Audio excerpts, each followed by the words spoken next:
How to reset color settings in Windows 10 or 11, PC or laptop.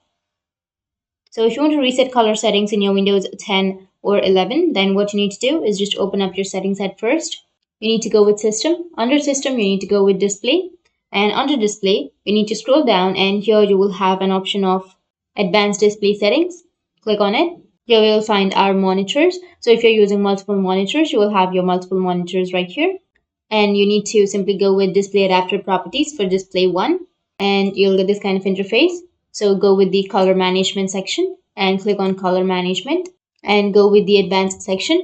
Under advanced, you need to go with change system defaults, and again we'll have this kind of interface. Go with advanced, and here we'll have use Windows display calibration. You just need to simply check that box and then go with close.